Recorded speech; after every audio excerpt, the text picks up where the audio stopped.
अरमान मलिक ने दीपक चौरसिया को धोया, नॉमिनेशन में आने से बौखलाई शिवानी कुमारी। जी हां दोस्तों, अरमान मलिक दीपक चौरसिया के बीच में एक बड़ा झगड़ा हुआ और इस झगड़े में बाद में शिवानी कुमारी भी कूद गई। शिवानी का तो मुझे अब साफ नजर आ रहा है कि शिवानी जब से नॉमिनेट हुई है उस बात से शिवानी हैरान परेशान है और अब वो बिना बात के झगड़े करने की कोशिश कर रही है। बात करें अगर दीपक चौरसिया और अरमान मलिक की, तो बेसिकली जो साफ साफ नजर आ रहा है कि दीपक चौरसिया जो है उनकी ईगो कहीं ना कहीं अरमान से यहाँ पे क्लैश होती हुई नजर आ रही है। डिबेट टास्क में दीपक और अरमान के बीच में एक छोटी सी आर्ग्यूमेंट हुई थी और उस छोटी सी आर्ग्यूमेंट के बाद दीपक ने काफी सारी चीजें अरमान मलिक के बारे में बोली है जो कि एक्चुअल में एक अच्छी चीजें नहीं है। दीपक यहां पे इतने एक सीनियर जर्नलिस्ट होके, इतने सीनियर बंदे होके, घर के एक सीनियर का वो रोल प्ले कर रहे हैं, लेकिन फिर भी वो जगह जगह जाके अरमान की बिचिंग करते हुए पिछले 2 दिनों में नजर आए। और आज के एपिसोड में कहीं ना कहीं दीपक की जो ईगो थी वो साफ तौर पर यहां पर नजर आई, जब दीपक अपनी एक बात पूरी कर रहे थे और अरमान ने भी अपनी साइड से अपनी एक बात रखी और अरमान ने जो बात बोली वो उन्होंने तमीज से बोली, सभ्य तरीके से बोली और बिल्कुल ही लॉजिकली अरमान ने ये कहा कि जब हम इस घर के अंदर आए तो हम पहले कोई भी रियलिटी शो करके नहीं आए हैं, तो हमें एक्साइटमेंट इतनी थी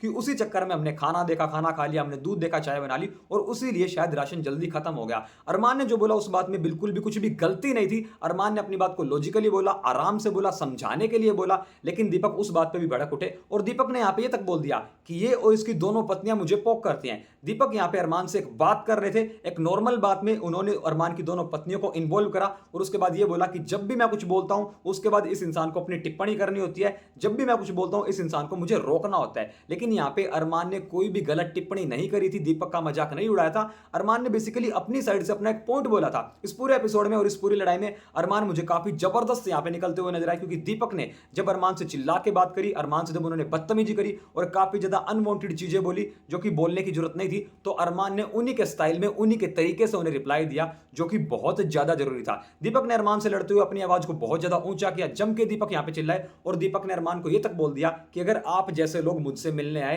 तो मेरी ऑफिस के बाहर ही उन्हें रोक दिया जाता है, उन्हें ऑफिस के अंदर आने नहीं दिया जाएगा। जिस पे अरमान ने भी उन्हें बोल दिया अगर तेरे जैसा बंदा हमारे घर पे आता है ना तो हमारी सोसाइटी के सिक्योरिटी गार्ड उसे गेट के बाहर ही रोक लेंगे, उसे भी हमारे घर तक पहुंचने नहीं दिया जाएगा। इस पूरी लड़ाई में कहीं ना कहीं मुझे यह समझ आ रहा है कि दीपक जो है वो अरमान को झुकाने की कोशिश कर रहे हैं, जिस चीज की कोई भी नीड नहीं है। दीपक की अब यहाँ पे ईगो क्लैश हो चुकी है अरमान के साथ, लेकिन अरमान ने यहाँ पे साफ कर दिया है कि भाई मैं यहाँ पे किसी के सामने भी झुकने वाला हूं नहीं। शिवानी इस लड़ाई में बिना बात के कूदी, क्योंकि शिवानी जो है वो हाल फिलहाल नॉमिनेटेड है और इसीलिए कहीं ना कहीं वो थोड़ा सा स्क्रीन टाइम, स्क्रीन प्ले या फिर फुटेज जा रही होगी, जिसके लिए उसने बिना बात के यहाँ पे दीपक को सपोर्ट करा। और उसके बाद अरमान से लड़ने की शिवानी ने भी अनवांटेड कोशिश करी। अरमान चुप हो गए, लेकिन उसके बावजूद शिवानी ने अपना वन साइडेड मोनोलॉग स्टार्ट रखा। शिवानी जो है वो कुछ भी करके लड़ना चाह रही थी और वो लड़ी। हाल फिलहाल शिवानी की जो इमेज है वो बिग बॉस OTT 3 में सबसे इरिटेटिंग कंटेस्टेंट की बनती हुई नजर आ रही है। सो गाइस, आपके क्या पॉइंट ऑफ व्यू, आपके क्या ओपिनियंस है अरमान मलिक, दीपक चौरसिया और शिवानी कुमारी के झगड़े में? मुझे अरमान पूरी तरह से सही नजर आए और अरमान ने यहाँ पे जबरदस्त तरीके से दीपक चौरसिया और शिवानी कुमारी की क्लास लगाई है, ये मैं बोलना चाहूंगा। आपके क्या ओपिनियंस है कमेंट सेक्शन में कमेंट करके मुझे जरूर बताओ। बिग बॉस OTT 3 से जुड़ी लेटेस्ट अपडेट, लेटेस्ट न्यूज और ऐसी वीडियोस को अगर आप देखना चाहते हो तो भी सब्सक्राइब करो इस चैनल को और बेल आइकन को जरूर दबाओ।